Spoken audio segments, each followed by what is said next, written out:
20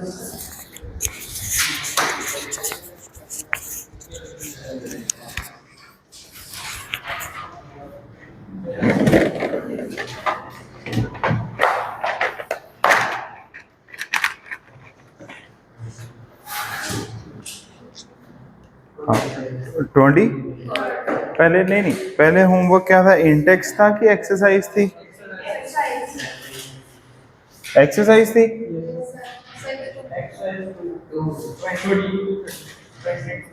exercise 1 नहीं थी, 2 थी। कहां से कहां? बस चलो पूछो आगे। ओए सारी आगे ना उड़ रहा है। पेज नंबर कितना है?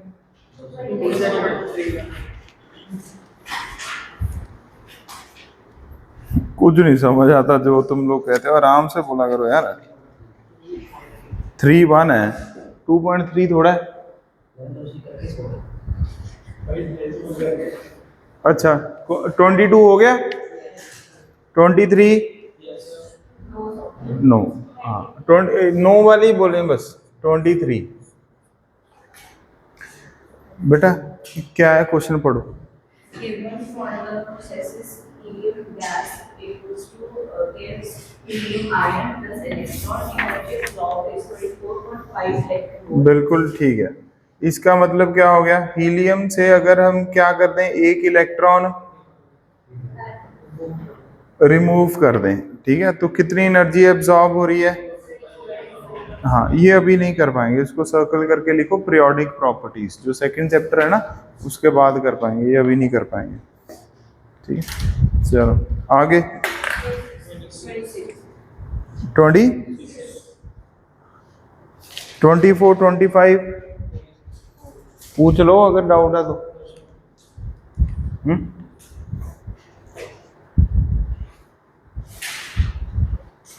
The angular momentum of an electron in Bohr orbit कितना है बेटा? Angular momentum 2h/π। wavelength of the spectral line emitted when the electron fall from this level to next lower level। किसी ने किया ये question? किसी ने तो किया होगा। समझाओ क्वेश्चन, समझाओ क्वेश्चन, समझो यार। क्या दिया हुआ बेटा? एंगुलर। मान लो आपके बताओ यार साहेब बेटा, आपने क्या सोचा इस क्वेश्चन को देखकर? हाँ जी, हमें इसकी हाँ ये तो बेटा हाँ जी। डी ब्रोगली कैसे आ जाएगा? डी ब्रोगली तो दूर है ना।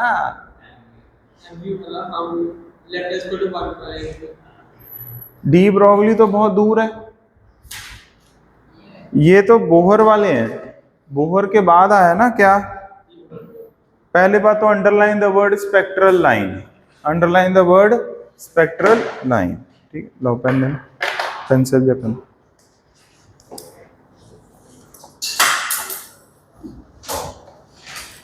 अंडरलाइन कर लिया स्पेक्ट्रल लाइन। स्पेक्ट्रल लाइन के ऊपर लिखो फोटोन। अब पढ़ो क्या है।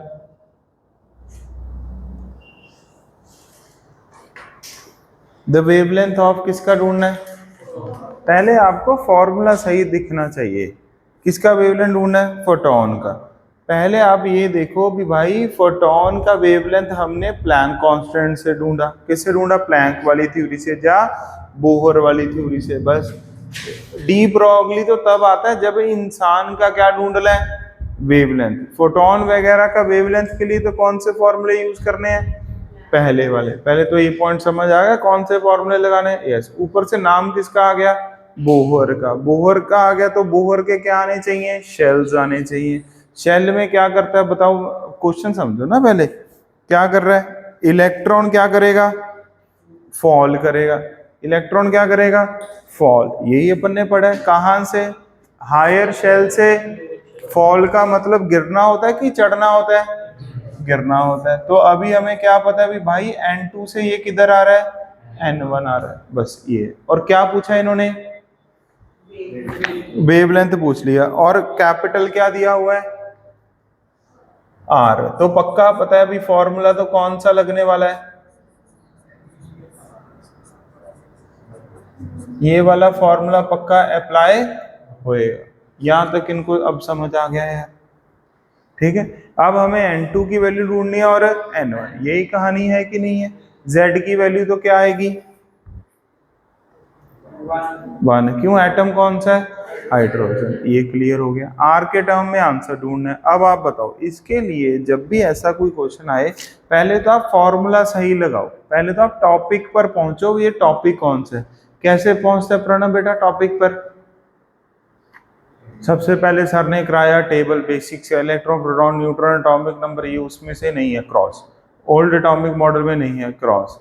फिर ईएम रेडिएशन मतलब फोटोन आ गया, हाँ कुछ आ गया। फिर उसके बाद सर ने कराया बोर मॉडल, बोर मॉडल में बताया हाइड्रोजन एटम स्पेक्ट्रम, जिसमें इलेक्ट्रॉन क्या कर रहा है, फॉल, हाँ ये उसका क्वेश्चन है। अब हमें वैसे करना है, फिर हमारा फॉर्मूला लगेगा। क्या आपको समझ आ गया, इसीलिए आपने मल्टीपल टाइम्स क्या करना होता है, रीड करना होता है। क्या करना होता है, रीड, मतलब आपको ये पता होना चाहिए आपकी नोटबुक का जो सीक्वेंस है, क्या है जो, वो कैसा है, वो मूवी की तरह, पहले ये सीन आएगा, फिर ये आएगा, फिर ये आएगा, फिर मतलब ऐसे मूवी चलनी चाहिए।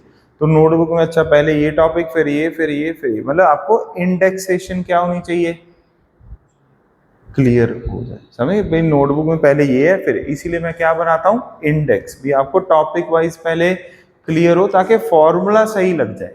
समझ गए बेटा, अब क्लियर हो गया सभी बच्चों को, बोलो। अब आप बताओ N2 और N1 की वैल्यू के लिए इन्होंने क्या है, एक्स्ट्रा इंफॉर्मेशन दी है, एंगुलर मोमेंटम। एंगुलर मोमेंटम अब आप बताओ तो बोहर में क्या पढ़ते थे, एक तो सर पढ़ते थे MVR इक्वल टू, एक तो MVR पढ़ते थे, और एक क्या पढ़ते थे, वो जमी खाली पे हो बेटा, दिमाग तो थोड़ा लिखो, दसो। एंगुलर मोमेंटम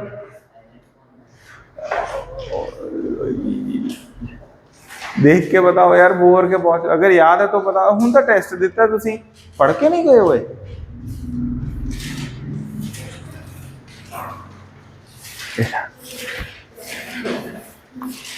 बोर में सेकंड पॉस्टुलेट बता दो, बोर ची दसोगे, यही तो दसी जाना मैं उदों दा। की हुंदा एंगुलर मोमेंटम, एमवीआर, ओए वो तो लिखता ओए, NH/2π। तो एक फॉर्मूला क्या होता है, NH/2π। जब बेटा फॉर्मूले नहीं क्लियर, बुक में पता ही नहीं क्या चल रहा है, तो क्वेश्चन ऐसे थोड़ा हो जाएगा। ओके, अब आपको पता है MVR इक्वल टू 2H/π से तो कोई बात बनने वाली नहीं है। कौन सी बात नहीं बनने वाली, हमें क्या ढूंढना है, शेल नंबर। शेल नंबर कौन से फॉर्मूले में आ रहा है, MVR में आ रहा है कि N में आ रहा है, N वाले में। तो हम फॉर्मूला कौन सा अप्लाई करेंगे यार, NH/2π। H/π से H/π क्या हो गया, N की वैल्यू क्या आ गई, 4। अब आप क्वेश्चन रीड करो दोबारा, उस्ताद बेटा रीड करो question. The angular momentum of an electron in the Bohr's orbit of hydrogen atom is 2h/π. ये एंगुलर मोमेंटम दे दिया इन्होंने, समझ गए, इसका इलेक्ट्रॉन का। हाँ जी आगे, The wavelength of the spectral line emitted when the electron falls. The wavelength of, धीरे धीरे पढ़ना है, the wavelength of photon, spectral line मतलब फोटोन। क्लियर हो गया कि नहीं, हाँ जी।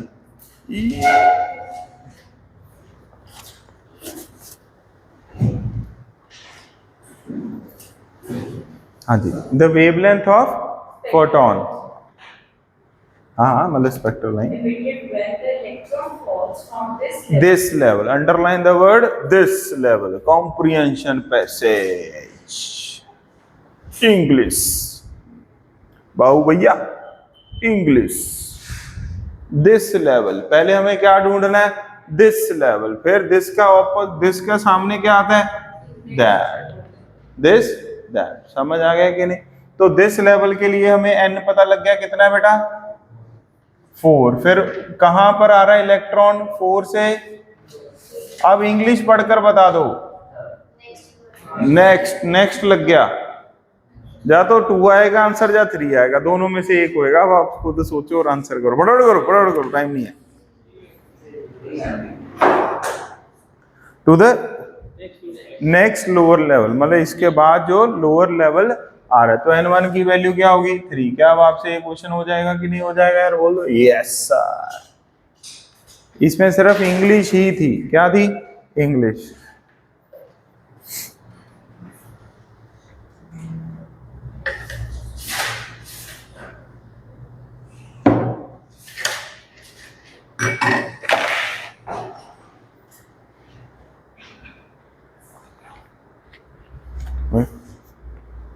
चलो, तो इस क्वेश्चन से क्या सीखा हमने? भी एंगुलर मोमेंटम दिता होया तो ਉਹਦਾ फॉर्मूला लिख लो, क्या पता उसका फॉर्मूला काम आ ही जाए। अब उसका फॉर्मूला हमें क्या होना चाहिए था? याद होना चाहिए था, फिर हमारा दिमाग अपने आप दौड़ता चलता। ओके, 26 के बाद कौन सा क्वेश्चन है? 27 हो गया, ठीक है। चलो 27 डाउट है बेटा? वंशी का बेटा रीड करो 27। एटम, एटम का कौन सा एनर्जी दे दिया? आयोनाइजेशन। जब भी उस तक आयोनाइजेशन एनर्जी दे दे उसको तुरंत आप क्या लिख दो बेटा? Minus of E1। ओके, हाँ जी, आगे। हाँ, आयोनाइजेशन एनर्जी होती कौन सी स्टेट में? ग्राउंड स्टेट में डिफाइंड होती है। क्या होती है आयोनाइजेशन एनर्जी? वेरी वेल, अरे क्या बात है भाई। हाँ, आगे। To jump from second to third orbit, मतलब इलेक्ट्रॉन कौन से ऑर्बिट में है बेटा? सेकेंड ऑर्बिट में। कहाँ जाना चाह रहा है? थर्ड ऑर्बिट में। तो उसको ऑब्वियसली नीचे से ऊपर जाने के लिए क्या, किसका रिक्वायरमेंट पड़ेगा? फोटोन का रिक्वायरमेंट पड़ेगा। उस फोटोन का एनर्जी कितना होता है हमें पता ही है, higher shell minus lower shell. ऐसे ही पढ़ा था कि नहीं पढ़ा था? बोल दो यस, बोल दो यस। तो E3 माइनस E2 की वैल्यू हमें ढूंढनी है। E3 की वैल्यू क्या होती है? Minus of 13.6 multiply bye Z square divided by N square, minus of minus 13.6 into Z square by N square. क्या ये पॉइंट समझ आ गया कि नहीं आ गया? कोई डाउट किसी बच्चे को? क्लियर? बस अब हम इसको क्या करेंगे? Further solve. माइनस माइनस क्या हो गया? Plus, minus 13.6 by 9 plus 13.6 by 4। 13.6 क्या आ गया यहाँ से? कॉमन। तो इसको हम क्या लिख सकते हैं? 1/4 माइनस 1/9। इसकी वैल्यू कितनी आ गई? 9 इधर आ गया, 4 इधर आ गया, 5 आ गया क्या? यस। अपॉन क्या आ गया बेटा? ये 36। बस यहीं तक रुक जाओ। क्यों? ऑप्शन चेक करो। क्या चेक करो? ऑप्शन। देखो बच्चे के दिमाग में ना जब ये क्वेश्चन करता है तो उसको ये एग्जैक्ट वैल्यू भी मिल जाती है। क्या वैल्यू मिल जाती है? Exact value. बाकी सर ने ये E3 भी कैलकुलेट करवाया था, E2 भी करवाया था, दोनों को माइनस करके आंसर आ गया। पर हमने देखा वो तो आंसर हमें ऑप्शन में नहीं मिल रहा। फिर आपके दिमाग में क्या आएगा? हमें ऑप्शन देख के भी हमें आंसर इन टर्म्स ऑफ क्या ढूंढना है? एक्स। जब भी answer in terms of something ढूंढना है तो हमेशा उस तक बेटा किस फॉर्मूले को याद करना? मेथड को, रेशियो मेथड को। किसको? रेशियो। तो ये आपने आराम से कैलकुलेट कर लिया। अब आपको पता है भी आपको रेशियो मानना पड़ेगा तभी आंसर आएगा। E1 की वैल्यू क्या दी हुई है? माइनस ऑफ आयोनाइजेशन, या फिर आप उल्टा बोल सकते हो, ionization energy is equal to क्या होता है? Minus of E1। Minus of E1, यही करना है कि नहीं? ठीक है, ये वैल्यू अपने को क्या करनी है? ढूंढनी है। ठीक है, अब आप किसी का भी रेशियो ले सकते हो, इसको ही ढूंढना है ना इन टर्म्स ऑफ क्या? तो इसको क्या मैं डेल्टा E बोल सकता हूँ बेटा? क्या बोल सकता हूँ? तो आयोनाइजेशन एनर्जी, और यहाँ पर क्या बोलूंगा? डेल्टा E, जो किसके इक्वल है? E3 माइनस, या फिर आप क्या बोल सकते हो, ये किसके इक्वल है? 13.6 मल्टीप्लाई बाय 5/36। दोबारा सुनो, जिसको फाइंड आउट करना है, किसको फाइंड आउट करना है, E3 माइनस, किसको फाइंड आउट करना है, E3 माइनस E2, किसके टर्म्स में, x के टर्म्स में, मतलब आयोनाइजेशन। तो being a student of class 11th, जो हिडन चीज होती है ना माइंड में, क्या चीज होती है, हिडन, वो अब ध्यान से सुनना है।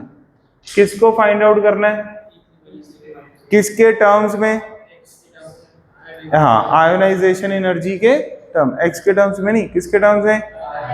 तो ये कॉन्सेप्ट होता है कब रेशियो मेथड लगाना है, ये तो पता लग गया रेशियो मेथड लगाना है, क्यों, किसी के टर्म्स में फाइंड आउट। दूसरा, जब रेशियो मेथड लगाना है तो दो चीजें लिखनी पड़ेंगी, क्यों, उन्हीं के ही क्या करना पड़ेगा हमें, रेशियो, क्या करना पड़ेगा, रेशियो। दोबारा सुनो, जिसको फाइंड करना है, जिसकी मदद से क्या करना है, फाइंड, जिसको फाइंड करना है और जिसके मदद से, उन दोनों चीजों का क्या लेना होता है, रेशियो। b/a भी ले सकते हो, a/b, वो मैटर नहीं करता इतना, मैटर क्या करता है, मैं कौन सी वैल्यूज लिखूं, मतलब प्रणव कौन सी वैल्यूज लिखे जिनका वो रेशियो कंसिडर करे। समझ आ गया, ये होता है थॉट प्रोसेस बिल्डिंग, समझ गए। इसके अंदर मेरे शादी में क्या था कि अगर आयोनाइजेशन एनर्जी आधा ऐड हो चुकी है तो 30.6 होती है, तो 30.6 इक्वल टू x में यहां पे 36 को रिप्लेस कर देते हैं। क्या आपको ये रेशियो मेथड समझ आ गया कि नहीं आ गया यार, कौन सी दो वैल्यूज की रेशियो कंसीडर करनी होती है रेशियो मेथड में, लिखो इसको हिंदी पंजाबी इंग्लिश में।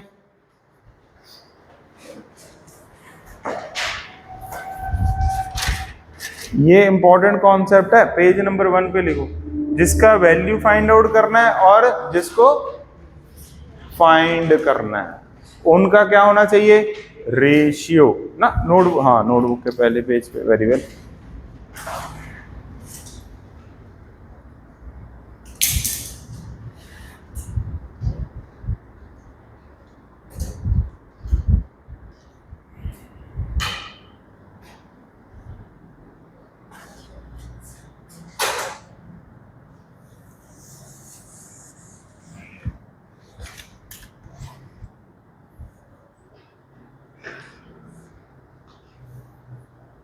क्लियर। अब देखो,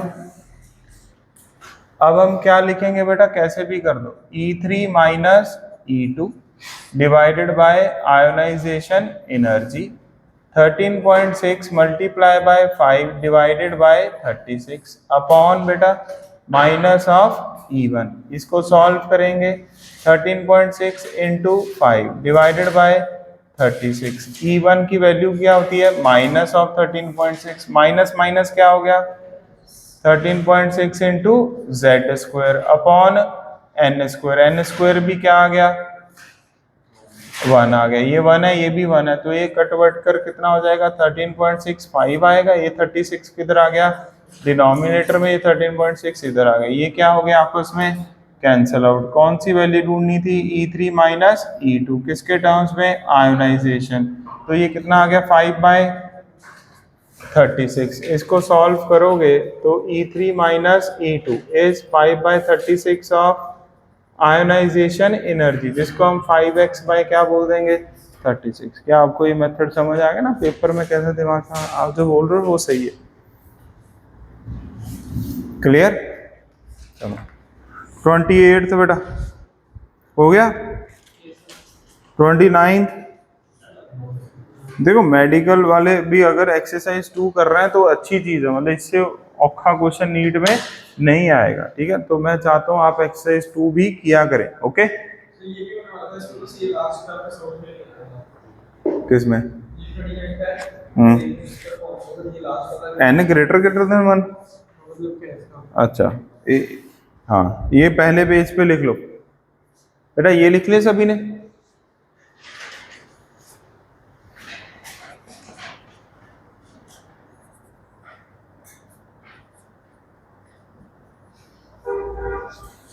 जब भी ऐसे ग्रेटर ग्रेटर वगैरह लिखा हो ना, या लेसर लेसर लिखा हो, इसका मतलब होता है n+1 की वैल्यू n है, n-1 की वैल्यू क्या है, n है। समझ आ गया कि मतलब n बहुत बड़ा नंबर है इन कंपैरिजन टू 1। ये कैलकुलेशन में हेल्प करता है, किस में हेल्प करता है, कैलकुलेशन। 29 हो गया कि डाउट है, चलो पढ़ो, आप पढ़ो हरनूर बेटा 29। When an electron makes a transition from n plus 1 state to nth state, the frequency of emitted ओए धीरे radiation, धीरे पढ़ना है बेटा। the frequency नहीं नहीं, कहाँ से? इलेक्ट्रॉन n+1 से, कहाँ पर? nth स्टेट, यही है। हाँ जी बेटा। the frequency of emitted radiations is related to हाँ, the the frequency of emitted radiation, underline the word emitted radiation। कौन है यहाँ पर emitted radiation? किसको बता रहे हैं emitted है ये? कौन, क्या मतलब emitted radiation का देसी मीनिंग क्या हुआ?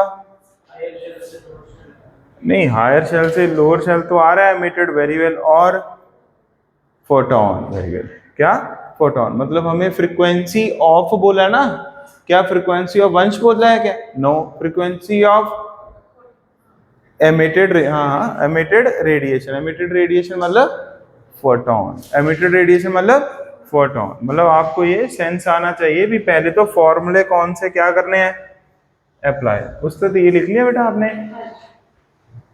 Sir, the other one will kind of sound like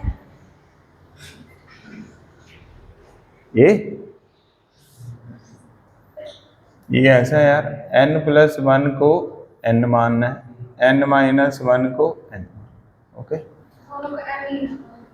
हाँ मतलब ऐसा भी n अगर 1000 है, ये 1 है, तो कोई फर्क नहीं पड़ेगा ना। 999 बोलो चाहे 1000 बोलो, 1000 में से एक गया तो कितना हो गया? 999।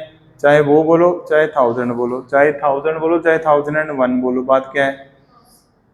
सेम है। हाँ, और क्वेश्चन क्या है? हाँ, जब इलेक्ट्रॉन हायर से किधर आ रहा है, लोअर शेल, तो वो क्या रिलीज करेगा? फोटोन। फोटोन का क्या होएगा? कुछ ना कुछ फ्रीक्वेंसी। क्या होएगा? फ्रीक्वेंसी। हमें उस फ्रीक्वेंसी को क्या करना है? कैलकुलेट। पहले ऑप्शन देखो, ऑप्शन में क्या आपको आर दिख गया कि नहीं दिख गया यार? जैसे ही आर आपको दिख गया तो आपके दिमाग में पक्का कौन सा फॉर्मूला आना चाहिए? रिडबर्ग वाला। कौन सा आना चाहिए? रिडबर्ग। ठीक, करने के और भी मेथड है इसको, पर हम कौन सा मेथड करेंगे? दो मेथड होते हैं इसके। कितने मेथड होते हैं? सुन लो। एक तो जो अभी हमने बताया, एनर्जी ऑफ फोटोन क्या होएगा बेटा? E higher shell minus E equal to क्या कर दोगे जा तो H म्यू। एक तो ये मेथड होता है, दोनों एनर्जी डिफरेंस इक्वल टू क्या करो? H में। दो ही मेथड होते हैं बस। कितने मेथड होते हैं? दो। एनर्जी लिखो, दोनों को माइनस करो, इक्वल टू H में। दूसरा क्या होता है बेटा? 1/λ। R Z क्या है यहाँ पे?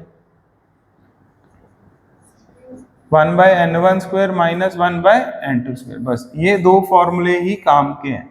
समझ आ गया? हायर शेल माइनस, मतलब वो डिपेंड करेगा क्वेश्चन के ऑप्शंस पर। किसके? क्वेश्चंस के ऑप्शन। चलो अभी हम कौन सा फॉर्मूला लगाएंगे? ऑब्वियसली ये वाला। पर यहाँ पर तो क्या आ रहा है? लैम्डा। कोई दिक्कत नहीं है। क्यों? हमें क्या पता है? हमें क्या पता है भाई? म्यू और लैम्डा का क्या रिलेशन है? c/λ। तो भाई ये एकदम से क्या हो गया? c × 1/λ। इसको गौर से देखो, c/λ को c × क्या लिखोगे? तो 1/λ ढूंढो, मल्टीप्लाई बाय क्या कर दो? c। क्या आ जाएगी? फ्रीक्वेंसी। समझ आ गया कि नहीं आ गया? ये कैलकुलेशन इजी करने का क्या है ये तरीका। यहां तक समझ आ गया सभी को? कोई डाउट? चलो अब आप बताओ कहां से कहां आ रहा है, करो। पहले 1/λ की वैल्यू ढूंढो, क्या आएगी बेटा? r। h एटम है क्या? बताएं। तभी आंसर में z दिख रहा है आपको, और तभी आंसर में क्या दिख रहा है? z। डिनोमिनेटर यहाँ पे छोटा, यहाँ पे डिनोमिनेटर बड़ा, डिनोमिनेटर आएगा 1/λ। इधर देखो r(z²), एलसीएम क्या आएगा? पागल हो जाओ, समझ क्या?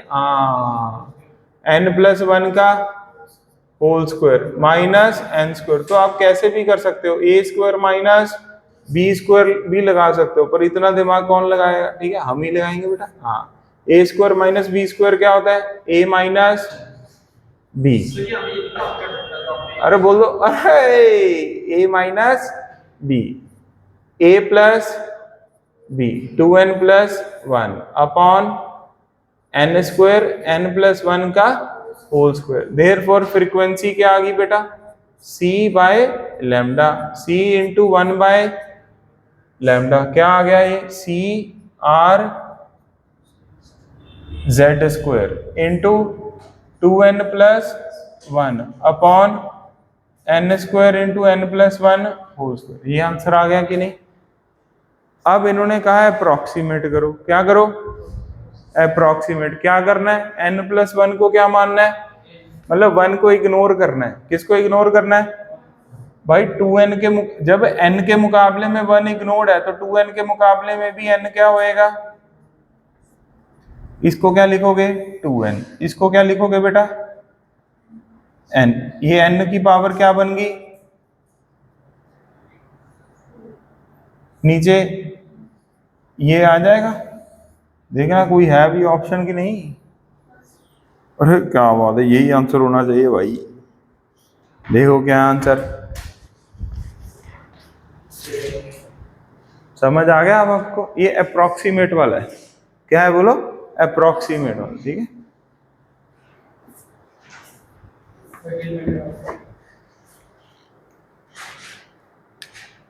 किसमें, अच्छा 30 मार 13 मार रह गया, कोई बात नहीं।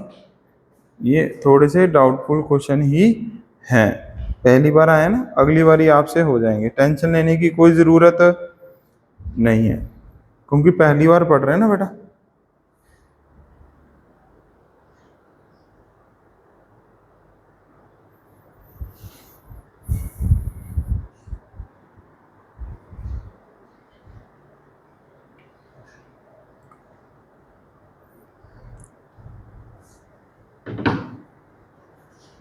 हो गया 30th हो गया आपसे, आपने किया बेटा 30th, आपने होमवर्क नहीं किया, क्यों। हरनूर बेटा आपने, हो गया, ट्राई किया था, वंश भाई, ओए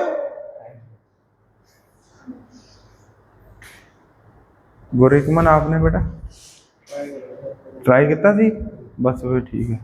हाँ जी आपा मैं तो आ गया सी हिस्ट्री बच गए बेटा। हाँ मैं 30th पेपर कुछ कर दी थी उई इन्हों पैन नु पासे का लाख च मारेगा यार तू। हाँ मैं तेरे को इस अंडर रूट्स देख के मैं नहीं, मेरे तो नहीं हो रहा भी मैं नहीं करता। हाँ अक गया मैं भी, मैं चो आ नहीं होया, मैं वो भी नहीं करता, अंडर रूट का देख के छड़ देने भी आ नहीं करनी।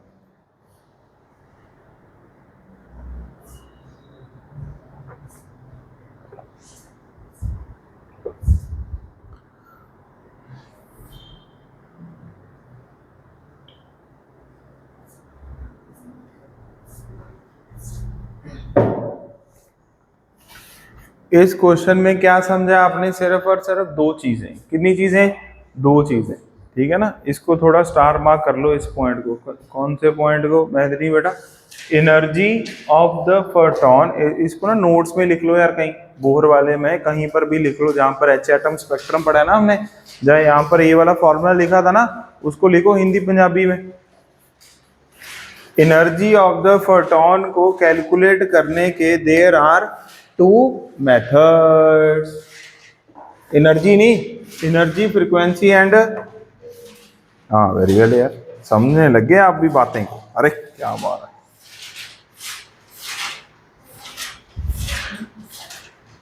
लिखो energy, frequency and wavelength of photon को कैलकुलेट करने के लिए there are two methods, there are how many methods, two methods. लिख दो, E higher shell minus E lower shell equal to H mu h C by lambda, दूसरा 1 by lambda R Z square 1 by n1 square minus 1 by n2 square.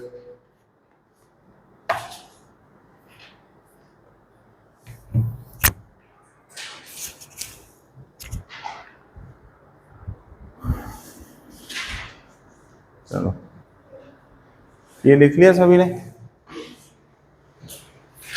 अब 30th question, चलो मान्या बेटा read करो। एक minute रुक जाओ, एक minute रुक जाओ। हाँ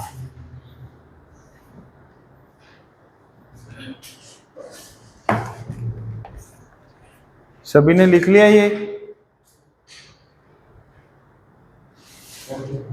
है? सॉरी हाँ लिखो। फोटोन बेटा, एनर्जी ऑफ फोटोन। ओए पीजी में ठीक है, लंच वगैरह क्या देते हैं खाने को? वो इनको पट्टी है ना, कुछ नहीं आया, कुछ नहीं है, हैं क्या देते हैं, क्या देते हैं? हाँ अरे क्या बात, सेम है क्या टिफिन?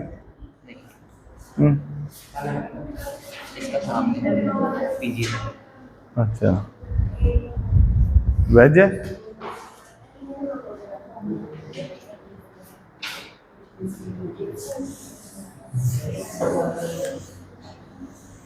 चलो हाँ जी बेटा रीड करो।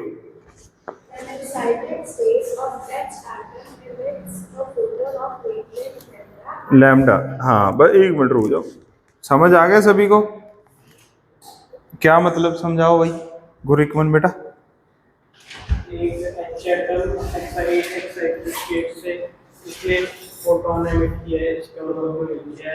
Very well, very well. इसका मतलब ये हो गया भी हमारे पास एक कोई एक्साइटेड स्टेट में कौन पड़ा है? एच एटम, मतलब कौन पड़ा है? इलेक्ट्रॉन पड़ा है। कौन से शेल में? हायर शेल में। वो जब कौन से शेल में आया होगा? लोअर शेल में। तो उसने क्या एमिट किया बेटा? फोटोन। क्या किया? एमिट किया। और उस फोटोन का जो क्या था? वेवलेंथ, वो हमें दिया हुआ है कितना? लैम्डा। हाँ जी बेटा आगे।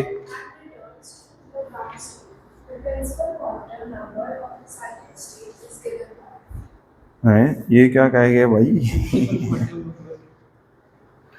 समझ आ गया क्या क्वेश्चन? क्या समझाओ? An excited state of H atom ने पहले एमिट किया किसको? हाँ, and returns to the ground state. मतलब क्या ये सीधा ही पहुंच गया क्या ग्राउंड स्टेट? बोलो। हाँ यही मतलब है, and return to the ground state. मतलब लोअर शेल कौन सा है? n equal to 1। मान लो आपको नहीं समझ आया भी यार ये सीधा ही किधर पहुंच गया? Ground state. तो आप क्या सोचोगे? आप दो तीन चीजें सोच सकते हो। चलो पहले मैं सोचता हूँ भी एक स्टूडेंट क्या सोचेगा, फिर आप बताना भी ये सही है कि गलत है। पहला भी ये कहीं ना कहीं पहले आया होगा, ये कहीं ना कहीं पहले आया होगा, फिर उसके बाद ये किधर आ गया होगा? ग्राउंड स्टेट में। एक तो ये बनता है। दूसरा, ये पहले किधर आया होगा? कहीं पर भी आया होगा, ये वापस किधर चला गया होगा? ऐसे ग्राउंड स्टेट में चला गया ऐसे। ये वाला तो अब डायग्राम के बाद तो आप इसको क्या कर दोगे? रिजेक्ट। क्यों? रिटर्न का मतलब वापस नहीं होता है, ऊपर तो नहीं ना होगी ग्राउंड स्टेट। क्यों? -1 -2 तो होता ही नहीं है भाई। हायर से लोअर, लोअर से फिर n इक्वल टू 1 पॉसिबल है क्या? अभी n इक्वल टू 1 यहाँ हो? नो।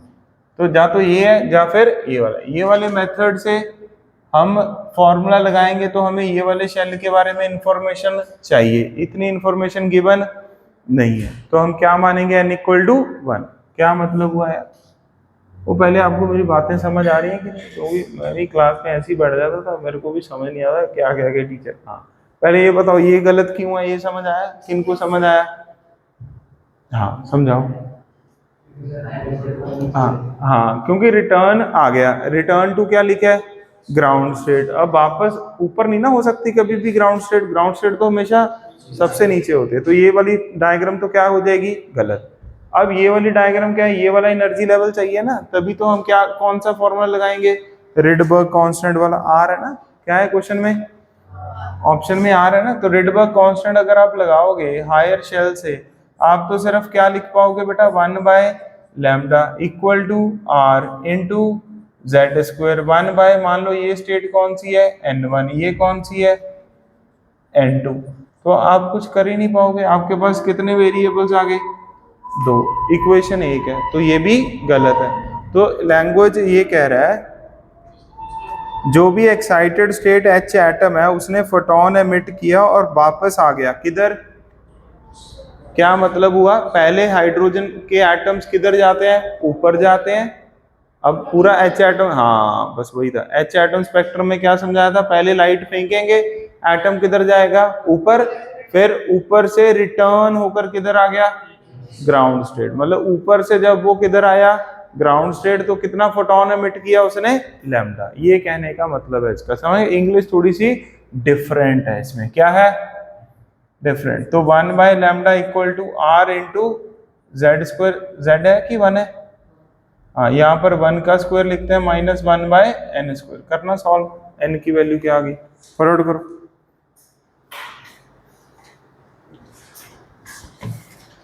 समझ आया? बोलो उससे पक्का? आपको बेटा, वंशी का, साहेब भाई हैं?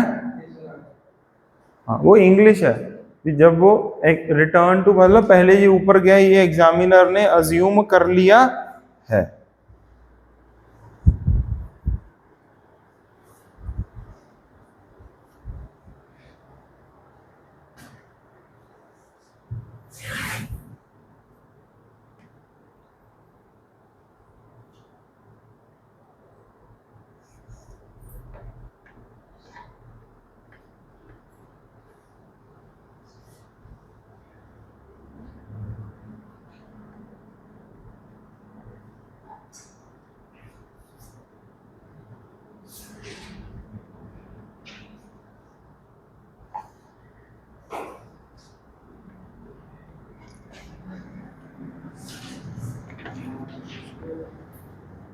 क्या आएगा आंसर? फटाफट बताओ।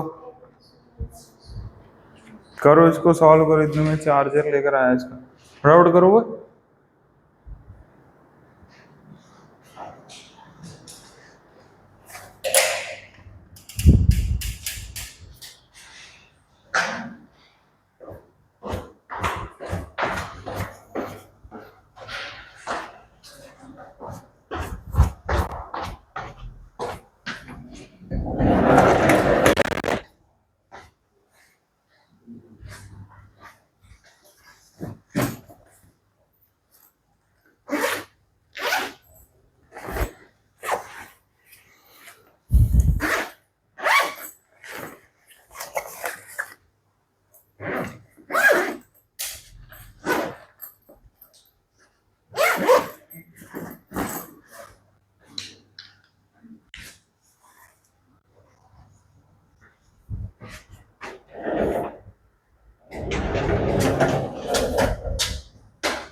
हो गया?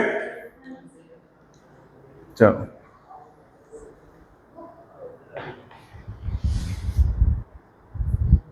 क्या आ गया? आंसर आ गया? अरे क्या बात है बेटा। हाँ जी, सेम है। आंसर क्या दिया है? हाँ, अच्छा, हाँ सही कह रही है।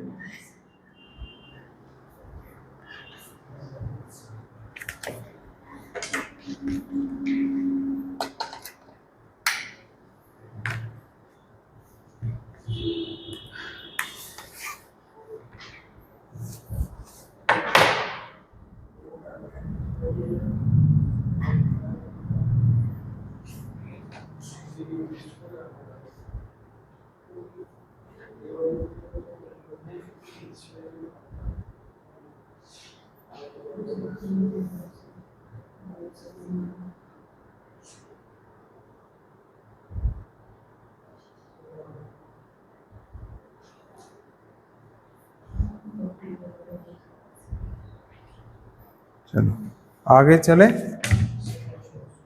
अरे बोल दो। ठीक।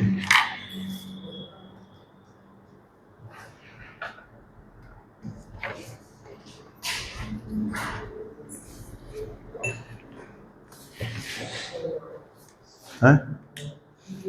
हुआ नहीं, हुआ नहीं क्या? क्यों? ये तो कह रही है आ गया। कमाल, मैथिली बेटा आया नहीं आंसर। ओए कमाल है। 1/λ r 1 - 1/n²। अब इधर देखो, ये क्या करना, क्या हमें n ढूंढना है। तो r को इधर लेके जाओ, क्या बन गया ये r λ 1 - 1/n²। उसको उधर लेके जाओ, इसको इधर रखो 1 - 1/λ। ये क्लियर है? लैम्डा r माइनस ये हो गया। तो n² की वैल्यू क्या होगी? Lambda r upon lambda r -1। n की वैल्यू ये आंसर।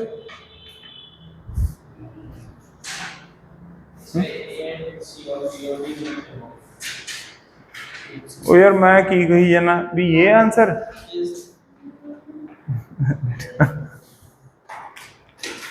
क्या ही सॉल्व कर दिया, समझ गए? वो कैलकुलेशन है, थोड़ी बहुत करोगे ना। ये देखो, अच्छा अब मैं आपको बताता हूँ। अच्छा इसमें ये बताना आप लोग, क्या आप में से किन्होंने एलसीएम लेके किया 1 - 1/n²? मैं भी 11th में ही हूँ, टेंशन। मैं भी 11th में था तो मैं भी ऐसे ही करता था, ठीक है। पर अभी टीचिंग में मैंने ऐसा क्यों किया ये भी मैं आपको समझाता हूँ।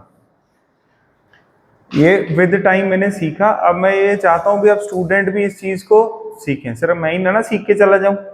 क्यों, पहले मैं भी ऐसे ही कैलकुलेट करता। अब सुनो यार, ये कलम कैसे उठानी है ये ही आपको बिल्ड करवाना है यार हमें। फॉर्मूले तो इस चैप्टर के करवा दिए आपको। अब आपसे क्या होने चाहिए पेपर में? नहीं बेटा, क्वेश्चन सॉल्व होना चाहिए ना। हाँ सोल्यूशन नहीं, सोल्यूशन तो सॉल्व है पहले ही, क्वेश्चन सॉल्व होने चाहिए। तो कैलकुलेशन कैसे करना ये भी एक अच्छी चीज है। देखो मैंने ऐसा क्यों सोचा, मैं आपको बताता हूँ। मेरे को क्या ढूंढना था गुरिकमन? n ढूंढना। तो आई वांट, बोलो, वी वांट बेसिकली n को इंडिपेंडेंट रखूं। n को क्या रखूं? एक तरफ n रखूं, एक तरफ बाकी सारी टर्म्स रखूं। अगर मैं एलसीएम ले लिया मैंने, मान लो क्या ले लेता, तो न्यूमरेटर में भी मैंने वो वेरिएबल इंट्रोड्यूस कर दिया और डिनोमिनेटर, तो मैं तो उलझ जाऊंगा, क्वाड्रेटिक बन जाएगी। तो आप ट्राई करो धीरे धीरे भी, जो चीज को आपको ढूंढना है ना उसको एक तरफ रखो इंडिपेंडेंट, बाकियों को ऐसे। तो आप हर क्वेश्चन में से याद नहीं कर सकते, पर अगर मैं आपको ये समझाऊंगा और आप घर पे इसको थोड़ा सा दोबारा ट्राई करोगे, तो आज नहीं तो 2-3 महीने बाद जब आप ऐसे धीरे धीरे सॉल्व करोगे, अपने आप दिमाग में क्लिक होने तब लगेगा। ऐसा नहीं अपने आप ही कोई एक दिन आएगा, अभी पता नहीं सूरज की कौन सी किरण आएगी दिमाग में और जाएगी और आप होगा अब मैं एकदम ओके हो गया। नो, ऐसा नहीं है बेटा, ठीक है। तो आपको पहले बता दिया मैंने, थॉट प्रोसेस बता दिया। अब अगर आप इसको रिवाइज करोगे तो दिमाग में रहेगी, रिवाइज नहीं करोगे तो फिर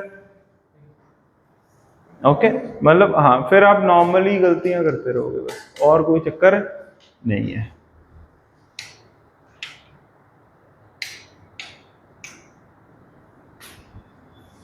चलो चले आगे।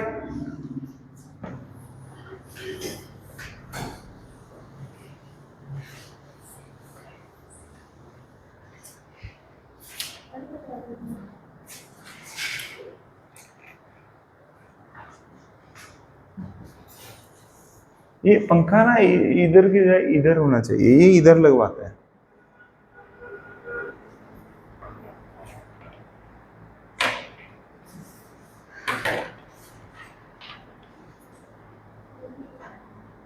लास्ट टाइम हमने कितना पढ़ लिया था?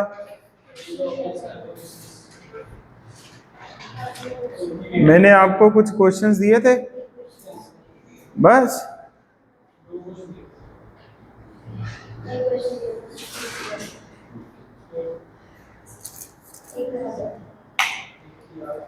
चलो कोई नहीं, लैम्डा वाला क्वेश्चन दिया था, किया नहीं हमने यहाँ पर? आप उसमें बताओ लैम्डा का आंसर क्या आएगा? लैम्डा तो क्या आ रही है उसमें? सेम आ रही है, बट मास का क्या पड़ गया? चक्कर पड़ जाएगा।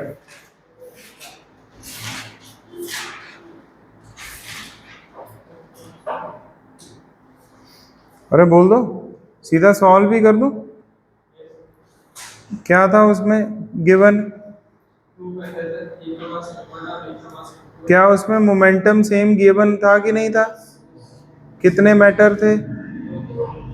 2 मैटर, मैटर 1 एंड मैटर 2, दोनों का मोमेंटम सेम। इसका लैम्डा लैम्डा 1, इसका लैम्डा लैम्डा 2। हमें क्या पता है बेटा?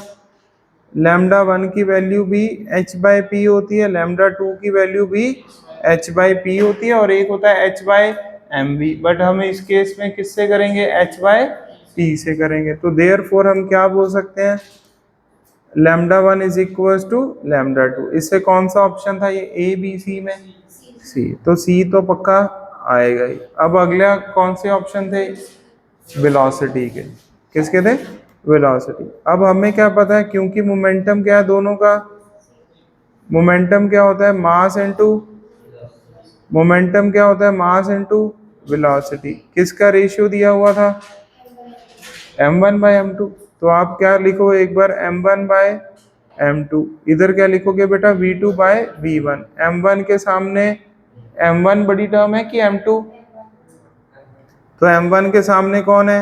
v2। तो बड़ी टर्म कौन सी होगी? v2। ओए v2, समझ गए? तो आंसर क्या आ गया इससे? हैं? तो देयरफॉर सी एंड एफ। क्या ये पॉइंट समझ आ गया सभी को? ऐसे ही किया था, ऐसे ही किया था बड़ी? बोल दो भाई।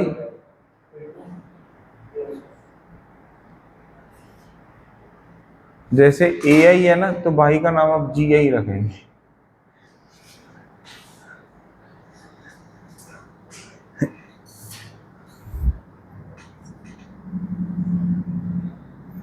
अब एक क्वेश्चन सॉल्व करते हैं। अगला देखो, अ पर्सन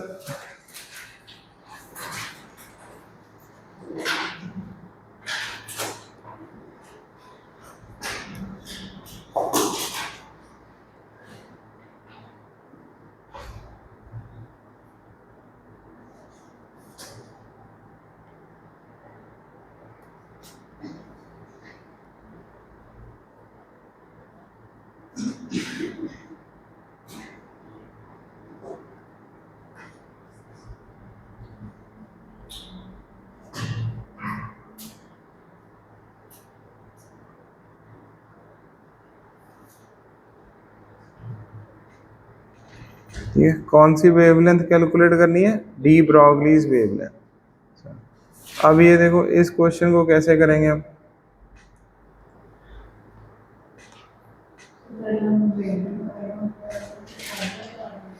हाँ जी, पहला अपन बस सिंपल, अपने को m की वैल्यू पता है, v की वैल्यू पता है, मास का ऐसा यूनिट क्या होता है? केजी। ग्राम से नहीं होता बेटा, क्या होता है? किलोग्राम्स। मास का सारा कुछ कौन से यूनिट में पुट अप करो? ऐसा यूनिट में। तो ऐसा यूनिट क्या होता है हरनूर बेटा? मास का केजी। तो लैम्डा की वैल्यू क्या होती है? अब आप पहले ये बताओ, यहाँ पर जो पर्सन है वो, पहले तो इस बात को क्लियर करो, जो बच्चे कंफ्यूज हो जाते हैं, क्या ये फोटोन के बारे में बोल रहा हूँ कि कोई मैटर के बारे में बोल रहा हूँ? मैटर। मैटर की वेवलेंथ बोलो, किसने प्रोवाइड की? डी ब्रॉगली ने। किसने प्रोवाइड की? डी ब्रॉगली ने। किसकी वेवलेंथ? मैटर की। तो आप कौन सा फॉर्मूला लगाओगे यहाँ पे? Lambda equal to H upon m v. समझ गए? कहीं आप एच सी बाय लैम्डा लगाओगे? नो, वो तो किसके लिए वैलिड है? फोटोन के लिए वैलिड है। ये मैटर के लिए क्या है? Valid. H upon m v. H की वैल्यू क्या होती है? 6 पॉइंट इंटू 10⁻⁻⁴। मास कितना दिया है मैंने? 66.4 2, वेलोसिटी कितनी दी है 10, तो लैम्डा कितना आ गया बताना मेरे को।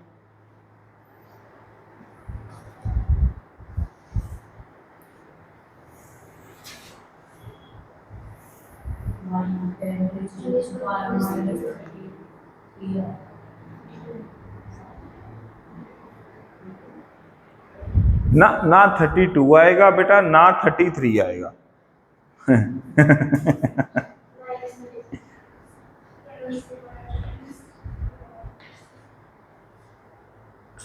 तो इसलिए टेंशन लड़ने की कोई जरूरत है नहीं थी, दोनों ही गलत। वो की सोची है ना बेटा। करो वैल्यू पुटअप करो, ये की सोची है ना, ये शतरंज है कोई।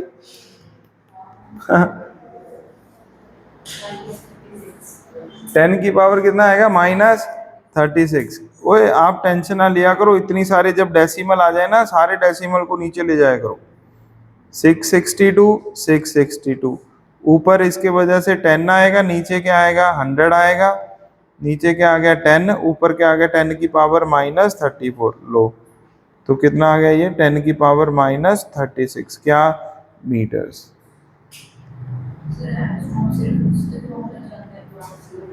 जीरो जीरो उसे आप लिखे ना ब्रैकेट के, कुछ नहीं होगा एंगस्ट्रॉम। अगला क्वेश्चन करो। बोलो हमने इससे पहले wavelength of photon find out की हुई है, सिर्फ समझ गए कि नहीं।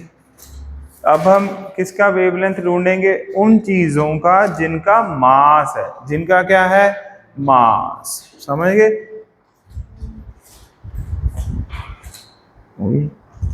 समझ गए ना 10⁻34। ओके हम तो नहीं कुछ है। हाँ अब देखो, डिवाइड बाय 100 लिखो, 10⁻2 लिखो, डिवाइड बाय 10⁻2।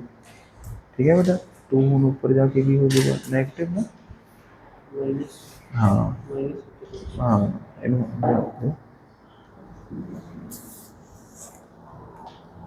ਇਹਨੂੰ ਆਏ ਕਰਾਂਗੇ 10 ਦੀ ਪਾਵਰ ਮਾਈਨਸ ਤੇ ਇਹਨੂੰ ਤਾਂ ਐਂ ਰੱਖਿਆ ਕਰੋ, ਇੱਕਦਮ ਮਿਕਸ ਨਾ ਕਰਿਆ ਕਰੋ, ਠੀਕ ਹੈ।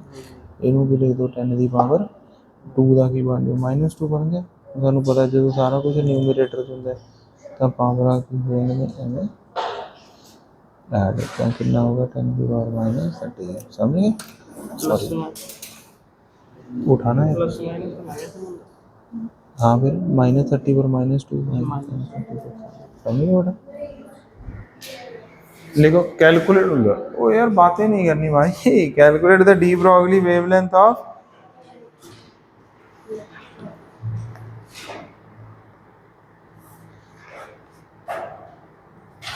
First Bohr orbit of H atom. De Broglie wavelength आ गए तो अपने पास कितने फॉर्मूले हैं इसके, 2 फॉर्मूले, H/mv एंड H/p। इस बार मैटर कौन है, ठीक है, मैटर कौन है इलेक्ट्रॉन। इसका मास कितना होता है इलेक्ट्रॉन का 0.1 × 10 की पावर -31 kg। ठीक है, कौन सी ऑर्बिट में घूम रहा है, तो इसकी वेलोसिटी हमें पता ना कितनी होती है 2.188 × 10 की पावर 6 इंटू Z/n। Z कौन सा H एटम का, N कौन सा फर्स्ट शेल का। ये समझ आ गया कि नहीं आ गया। क्या हमें वेलोसिटी गिवन थी, नो, बट हमें कौन सा फॉर्मूला लगाकर फाइंड आउट करनी थी, बोहर का। क्या ये पॉइंट समझ आ गया कि नहीं आ गया। ठीक है, तो आंसर क्या आ जाएगा, जो भी आएगा लैम्डा ऑफ, ये किसका लैम्डा आएगा अब इलेक्ट्रॉन का। H/ वैल्यू नहीं पुटअप करनी, घर पे कर लेंगे, हमें वैल्यूज पता ही है, इसमें कोई बड़ी बात नहीं है। इसकी जो वैल्यू आने वाली है 3.324 × 10 की पावर -10 मीटर्स। तो सारे बच्चे अब एंगस्ट्रॉम में बताओ ये कितना आएगा।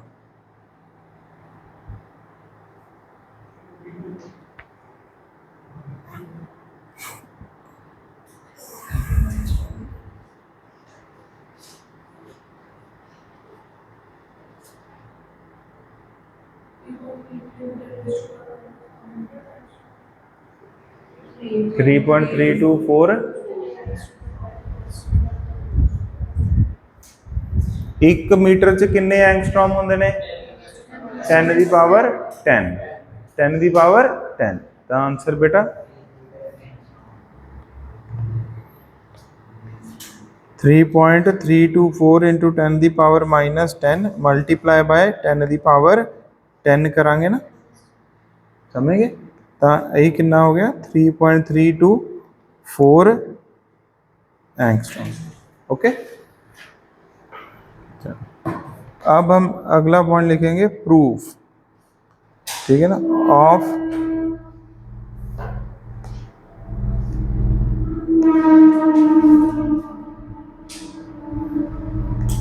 De Broglie's hypothesis. Proof of किसका डी ब्रॉगलीज हाइपोथेसिस। पहले यहाँ तक लिखो जस्ट आपको ये देखो पता लग गया ट्रेन आ रही है जा रही है। चलो वाटर ब्रेक कर लो, ये भी ठीक है, ट्रेन के टाइम पे कर लिया करेंगे वाटर ब्रेक।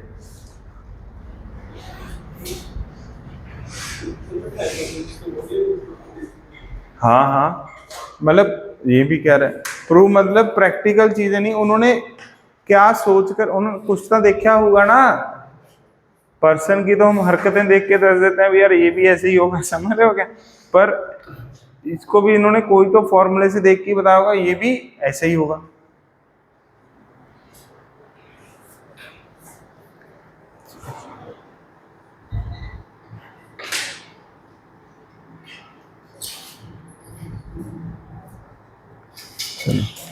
एक लिखो फ्रॉम एनर्जी मास रिलेशनशिप, ठीक है ना, जो किन्होंने दिया आइंस्टाइन ने, किन्होंने दिया आइंस्टाइन ने। फ्रॉम एनर्जी मास, उन्होंने एनर्जी और मास का एक फॉर्मूला बताया, किन्होंने आइंस्टाइन ने। वहाँ से अगर हम लिखना चाहेंगे, क्या लिखना चाहेंगे, एनर्जी ऑफ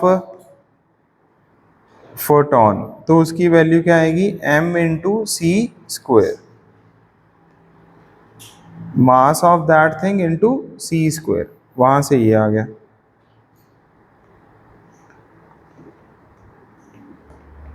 एक कौन सी थ्योरी थी, प्लैंक्स थ्योरी। कौन सी थ्योरी थी, Planck's theory.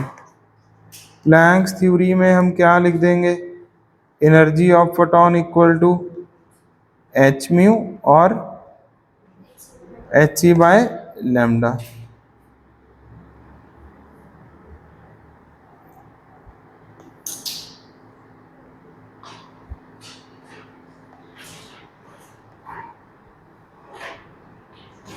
From equation 1 and 2 हम क्या लिख देंगे, m times of C square equal to H C by lambda. एक सी से एक सी क्या हो गया, कैंसल आउट।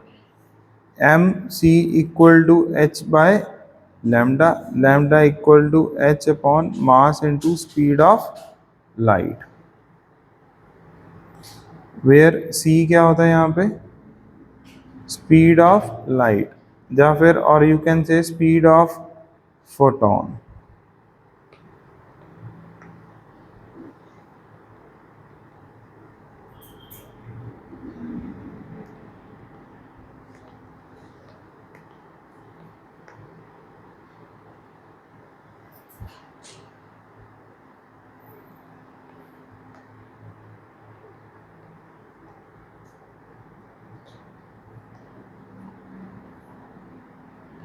ठीक है, तो from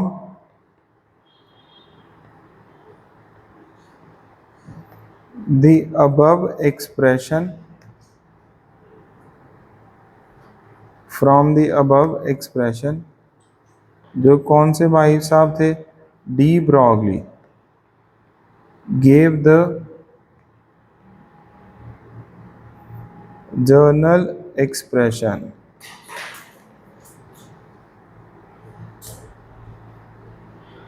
for any matter which is as follows.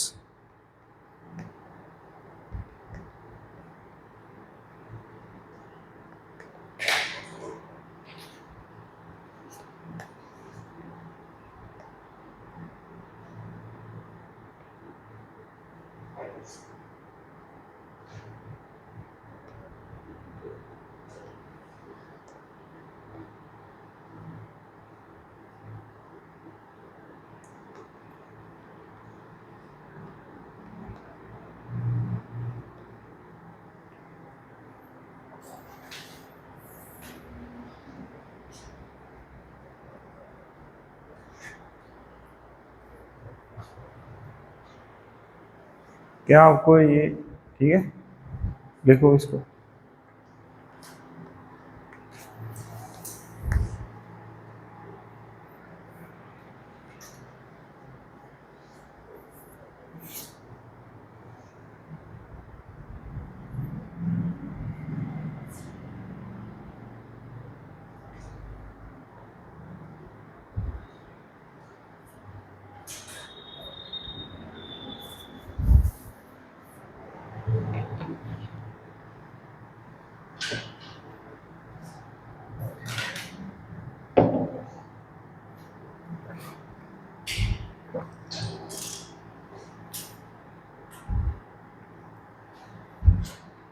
लिख लिया सभी ने? ओए यस नो बोलो। हाँ, अब ये देखो इसमें क्या है, कॉन्सेप्ट क्या है? एक एनर्जी मास रिलेशनशिप था जो कि इन्होंने दिया, आइंस्टाइन ने। वहां से एनर्जी ढूंढी फोटॉन की, और किसकी एनर्जी ढूंढ दी? फोटॉन की। कौन सी थ्योरी से? प्लैंक्स थ्योरी से। दोनों को क्या कर दिया? इक्वेट। तो कौन सा फॉर्मूला आ गया लैम्डा का? h upon mass into speed of light. ठीक है, ये आ गया। अब उन्होंने कहा h तो एक कांस्टेंट है, m क्या है बेटा? मास। किसका मास? फोटॉन का। किसका? फोटॉन का। c क्या है? फोटॉन की स्पीड। क्यों? Speed of light and speed of photon क्या है? सेम। क्यों? फोटॉन उसी स्पीड से भागता है जिससे स्पीड ऑफ लाइट। इसको देखा, इन्होंने कहा अगर इस फॉर्मूले में पूरा फोटॉन के बारे में इंफॉर्मेशन आ रही है तो इसी को ही कॉपी पेस्ट करो और किसी भी मैटर के लिए बना दो। लैम्डा पहले फोटॉन का था, अभी कोई भी मैटर का है। h क्या है? Planck's constant. m क्या होएगा अब? Mass of any matter. c वहां पर फोटॉन की स्पीड थी, यहाँ पे उस मैटर की क्या है? स्पीड है। समझ गए? तो कौन से रिलेशनशिप से पता लगा? आइंस्टाइन और प्लैंक से, दोनों की मदद से इन्होंने ये ऐसे कर दिया। कोई डाउट किसी बच्चे को? ओके, अब हम जो अभी पढ़ने वाले हैं वो लिखो next point, different forms of de Broglie's hypothesis. ऐसे लिखो, different forms of de Broglie's hypothesis.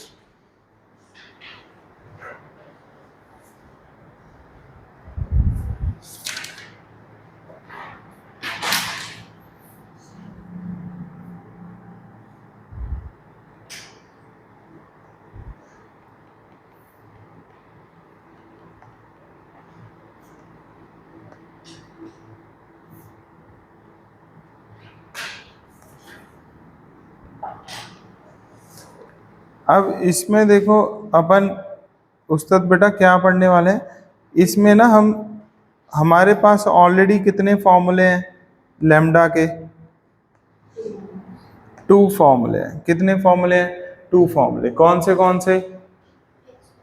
Lambda equal to h upon p and lambda equal to h upon m we.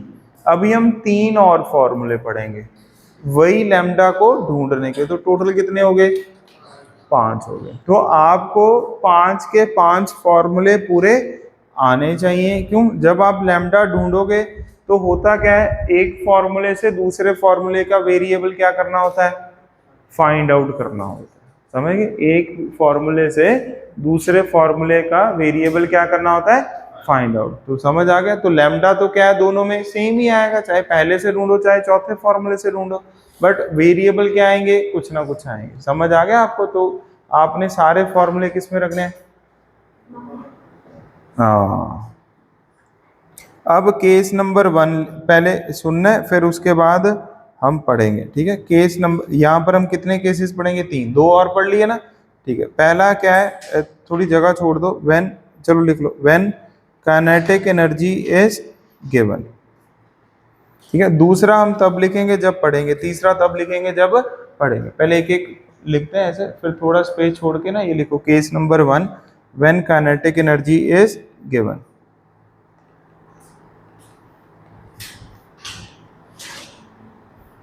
Kinetic energy obviously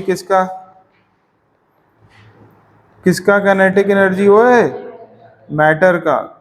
कौन से matter का, जिसका wavelength क्या करना है, find out. समझ गए, हम अभी वही मैटर से डील करेंगे जिसका वेवलेंथ क्या करना होता है, फाइंड आउट। क्या ये पॉइंट समझ आ गया कि नहीं, उसी का ही काइनेटिक एनर्जी होएगा, उसी का ही एक्स वाई जेड। चलो देखें अब अपन, ओके चलो बताओ भाई हरनूर बेटा, काइनेटिक एनर्जी का फॉर्मूला क्या होता है, हाफ टाइम्स ऑफ, ठीक है ना, हाफ एम वी स्क्वायर होता है कि नहीं, बोल दो। ओ इधर देखो सामने, बोलो हाफ एम वी स्क्वायर। अच्छा, क्या इसको 2 को इधर ले गया, 2 के ही एम वी स्क्वायर लिख दिया कि नहीं लिख दिया यार, अरे बोल दो, ठीक है। दोनों तरफ मैंने किससे मल्टीप्लाई कर दिया, मास से। किससे, मास से। ये क्या बन गया 2m के, ये क्या बन गया m स्क्वायर v स्क्वायर। क्या m स्क्वायर v स्क्वायर को मैं इधर ऐसे कर देता, कोई दिक्कत तो नहीं है ना, ऐसे कर दे, ठीक है। ये इधर ले आया, ये इधर ले आया। अच्छा अब आप बताओ, क्या mv की value under root of 2m क्या आ गई, काइनेटिक एनर्जी। ऐसा क्यों किया होगा सर ने, समझाओ मेरे को।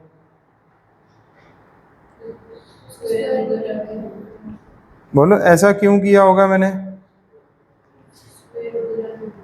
नहीं नहीं, ये क्यों हो रहा है वो नहीं पूछ रहा मैं कह रहा हूं ऐसा क्यों किया होगा।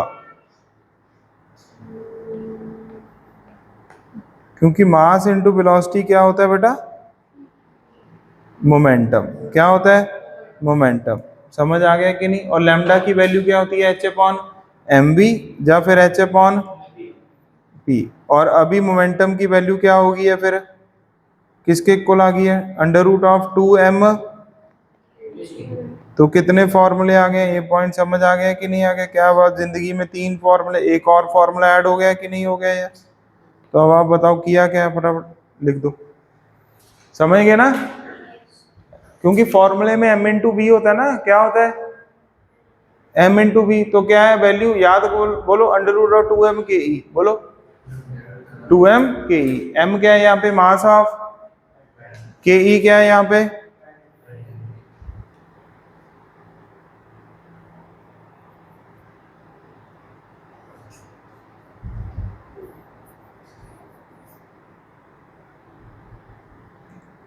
तो अब आपकी जिंदगी में एक और फॉर्मूला आ गया। कोई डाउट है यार किसी बच्चे को, ठीक है। आपको डेरिवेशन नहीं आनी चाहिए, मतलब आ गई तो भी कोई चक्कर नहीं, मतलब वो नहीं है कंसर्न हमारा। हमारा कंसर्न है हमें फॉर्मूला याद हो जाए, lambda h/p m under root of 2m के ई। ये आप फिजिक्स में भी पढ़ोगे।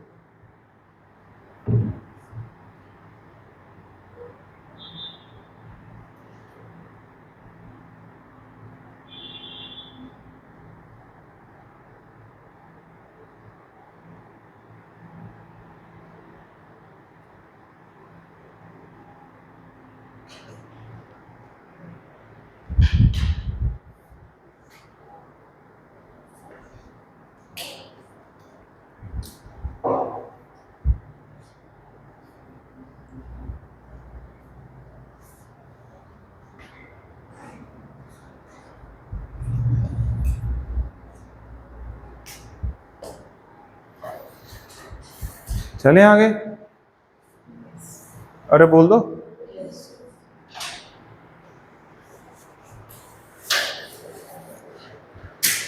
उई हुई हुई,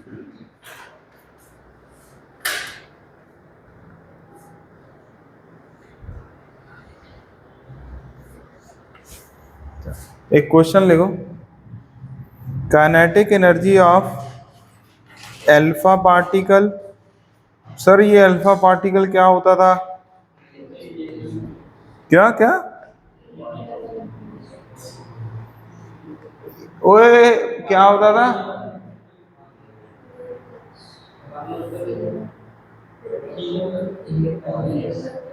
हीलियम,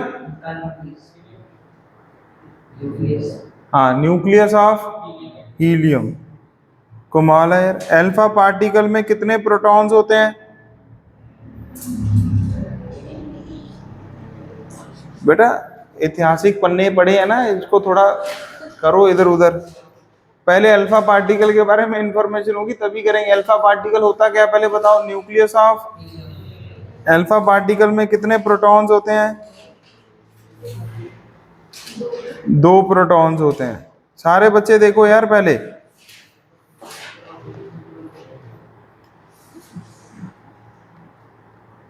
बेटा पहला लेक्चर था। पेज नंबर ये बुक है ये। Okay okay okay.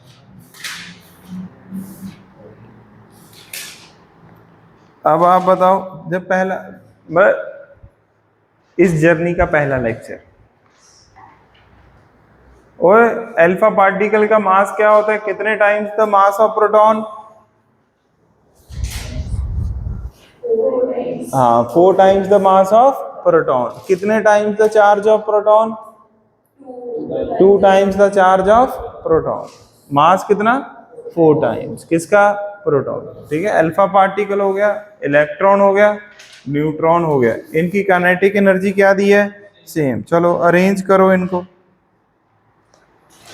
Arrange them in order of their de Broglie's wavelength.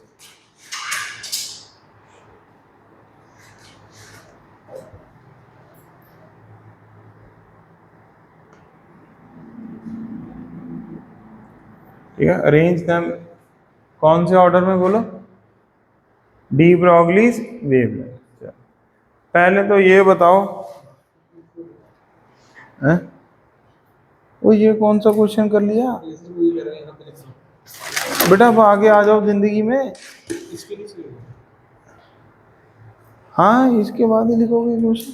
कमाल है। इसमें आप कौन सा फॉर्मूला यूज करोगे पहले तो ये बताओ। काइनेटिक एनर्जी वाला फॉर्मूला यूज करोगे कि नहीं यार? यस। पहले सारे बच्चे सारे फॉर्मूले लिखो लैम्डा के, ताकि याद हो जाए। Lambda equal to H upon p, h upon m v, h upon 2m kinetic energy. तो हम फिर इसके बाद क्या लिखेंगे? लिखो, let the kinetic energy be K. ठीक है, के मान लेते हैं, एक्स मानना एक्स भी मान सकते हैं, के मान लो। ठीक है, और काइनेटिक एनर्जी का यूनिट वैसे क्या होता है? एनर्जी वाला ही होता है, जूल्स होता है। ठीक, ओके। अब कितने पार्टिकल्स हैं बेटा? तो अल्फा पार्टिकल लिखो, फिर क्या लिखा है इन्होंने? प्रोटॉन। फिर क्या लिखा है? न्यूट्रॉन। फिर क्या लिखा है? इलेक्ट्रॉन। ये ऐसे लिख दिया। इन सभी की काइनेटिक एनर्जी क्या है? Same.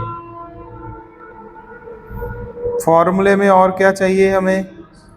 Mass. Mass of alpha particle क्या लिखोगे? 4 टाइम्स द मास ऑफ ये mp। ये भी mp ही लिख दोगे। क्यों? न्यूट्रॉन और इसका मास क्या होता है? और इसको me। क्या ये पॉइंट समझ आ गया कि नहीं आ गया? सॉल्विंग में मैंने बताया था ना, दोनों को क्या मान लेना? सेम। अच्छा, h तो सभी के लिए सेम है, 2 भी सभी के लिए सेम, तो m और ke की जरूरत पड़ेगी कि नहीं पड़ेगी यार? बोल दो।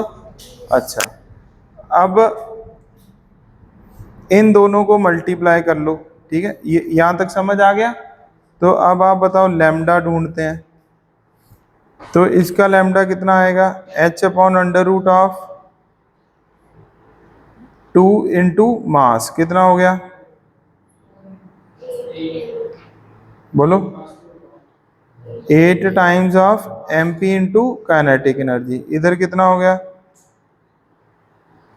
h upon under root of 2mp kinetic energy. h upon under root of 2mp kinetic energy. ये h upon under root of 2me kinetic energy. इतना आ गया कि नहीं आ गया यार? बोल। ठीक है, एमबी को भी एमबी की फॉर्मूले में नहीं इतना जरूरत नहीं। यहां तक समझ आ गया सभी को?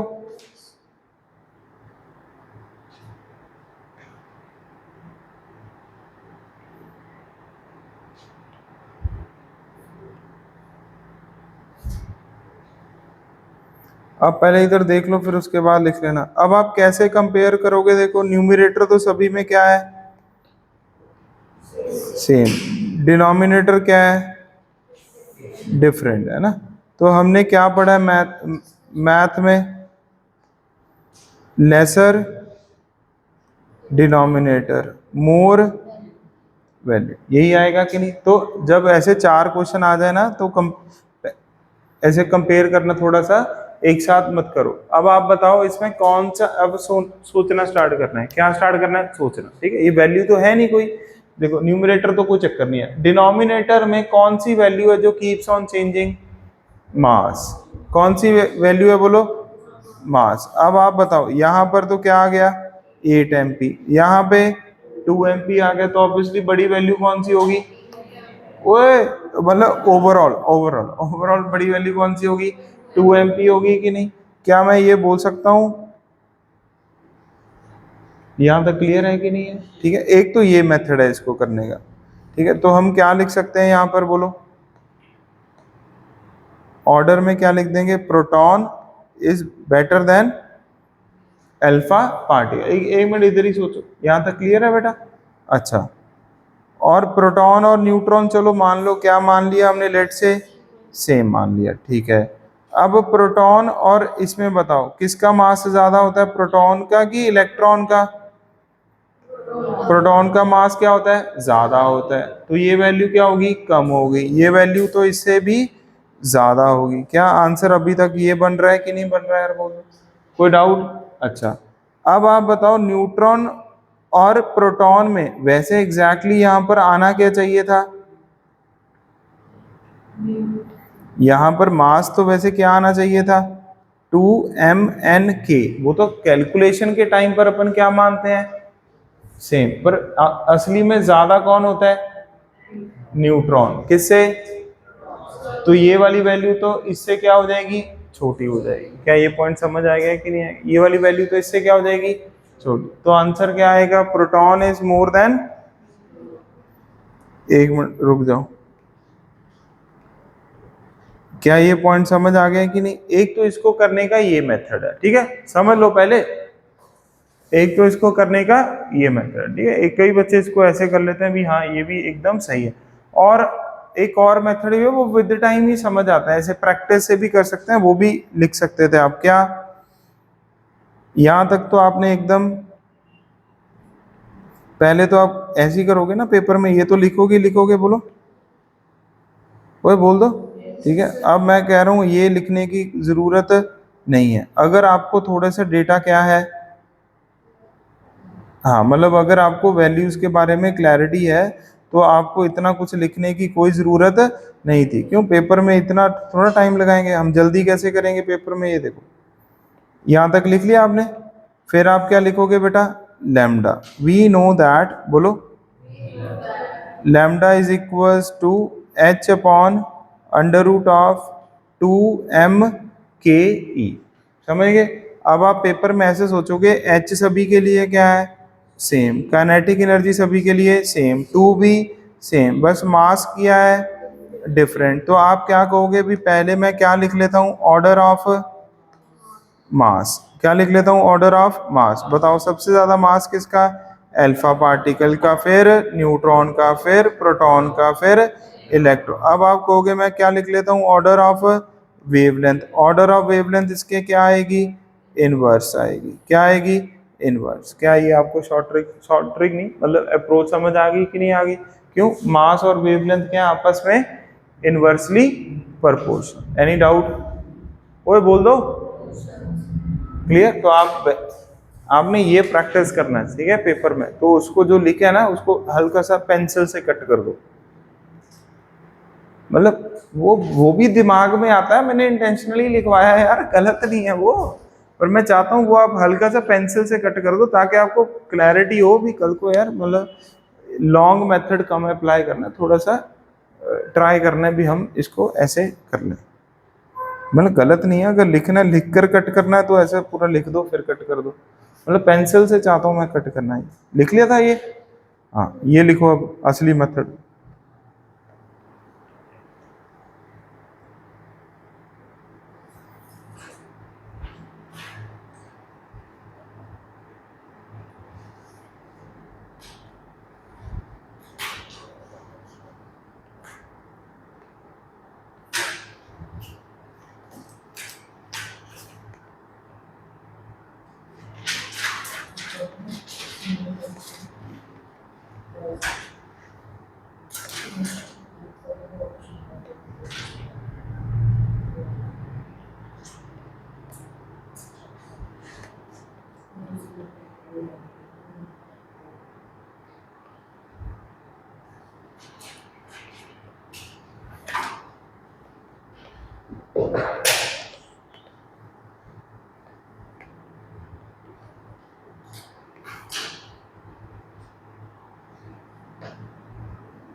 ये करो।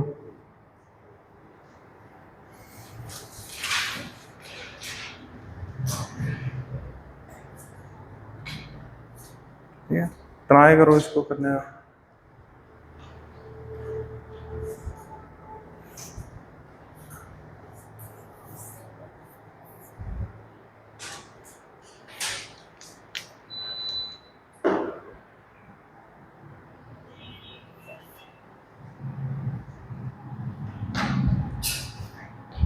लिख लिया?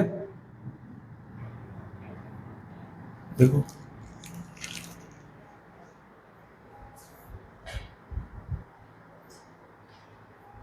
सोचो, खुद सोचो 2 मिनट।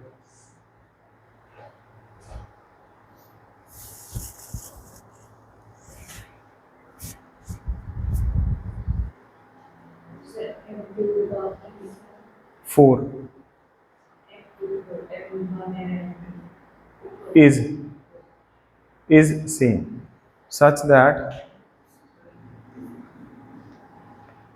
हाँ जी बेटा देख लेते क्वेश्चन लिखो बस। लिख लिया?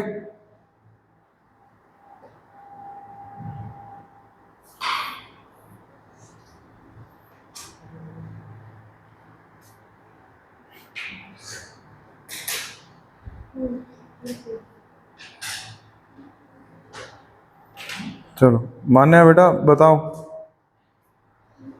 करो, सॉल्व करो। हैं?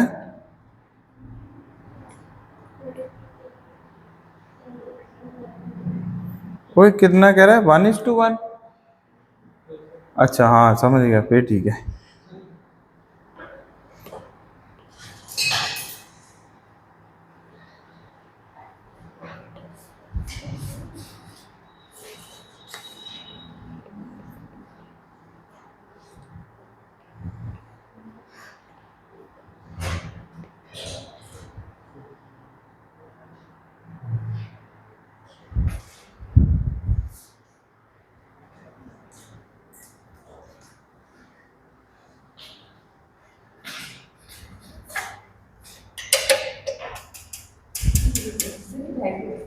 हाँ नीचे ही दे देंगे जाते हुए ही।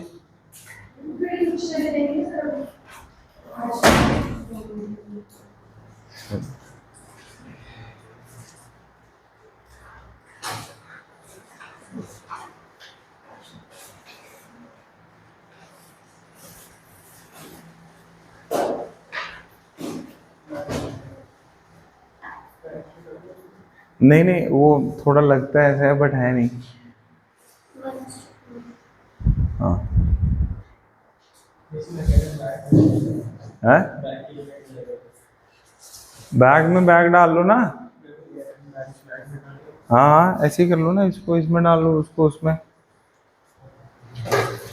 ठीक है, तो वैसे हमने काफ़ी सही अच्छी क्वालिटी का बैग इस बार बनवाया लास्ट टाइम के कंपैरेटिवली।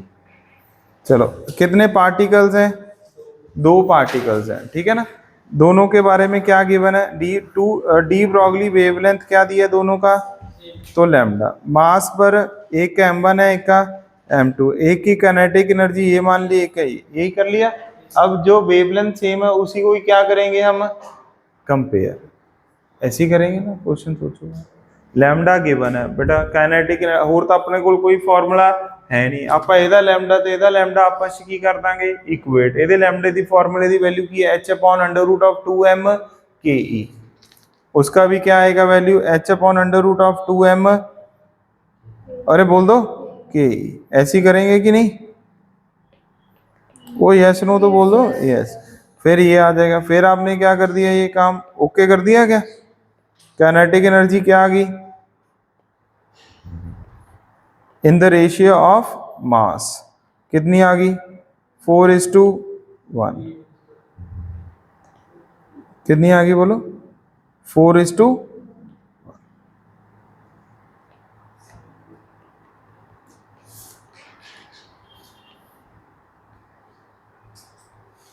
कोई डाउट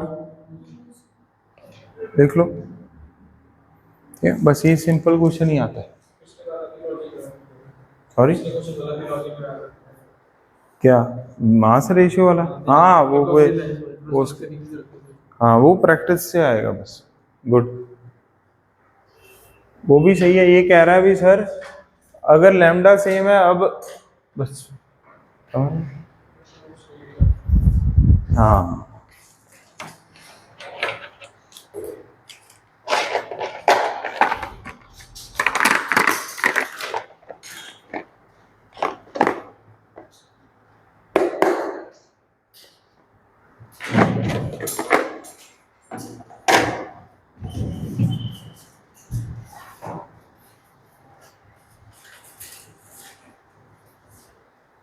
अरे लो ये बैग देखो यार सारे बच्चे, मैं आपको बता रहा हूँ, ये एक बैग खोलो यार भाई, जा तू खोल भाई। हाँ थोड़ा बैग के बारे में बताते हैं आपको।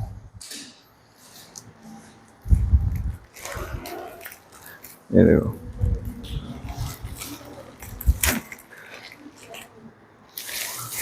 देखो एक तो हमने यहाँ पे ये ऐसे, ये जो स्ट्राइप्स हैं ये नियॉन कलर की लगाई है। मतलब अगर मान लो आप रात को भी पहन कर जा रहे हो तो सामने से कोई आएगा ना तो वो ये समझ रहे हो क्या, ये इस चीज़ का हमने ध्यान रखा है, ठीक है। सेकेंड है, इसमें आप देखोगे तो ये अंदर आप देखोगे ना काफ़ी अच्छी क्वालिटी है, सो कॉल्ड जो हमें लगी। और इसमें जिप्स हमने 1-2 एक्स्ट्रा ही लगवाई, ये 3 जिप ये होगी। फिर इसके अंदर भी जैसे आपने पॉकेट ये है जिसमें आपने अपना वॉलेट रखना है, पैसे रखने हैं, मतलब समझ रहे हो क्या, मतलब फिर वो मिक्सअप नहीं, मतलब एकदम खुफिया पॉकेट है, ठीक है बेटा। ये हाँ ये है इस चीज़, रेन कवर भी है इसमें। हाँ वो इसके लिए भी, अगर आप एक्चुअली क्या है, रेन कवर ना इसमें डल जाता है, इसमें ऐसे क्या डल जाता है, हाँ तो आप इसको ऐसे डाल सकते समझ। और रेन कवर के 2 फायदे हैं। अब आपने देखना है भी मौसम के टाइम पे खुद को करना है कवर, खुद को भी कर सकते हो, बैक को करना है तो हाँ मतलब इतना सफिशिएंट है भी आप समझ रहे हो क्या। हाँ तो ये ऐसा हमने पूरा डिज़ाइन किया है। आपको कलर कैसे लगा यार बैग का, ये बताओ पहले। बैग का कलर पास है, हम ब्लैक कलर इंटेंशनली नहीं किए, लास्ट टाइम हमारा ये बैग था, उससे तो काफ़ी ये क्या है, आप बताओ यार आप लोगों का ओपिनियन क्या है, कलर ठीक है बैग का, टेक्सचर मतलब एज पर अपना ब्लू है ना इसलिए, हाँ मतलब इंस्टीट्यूट के हिसाब से ऐसा। ये बैग तो आराम से आ जाएगा इसमें, ये लो ठीक है। चलो ओके गाइस, हम मिलते हैं। अभी होमवर्क क्या है, होमवर्क लिख लो।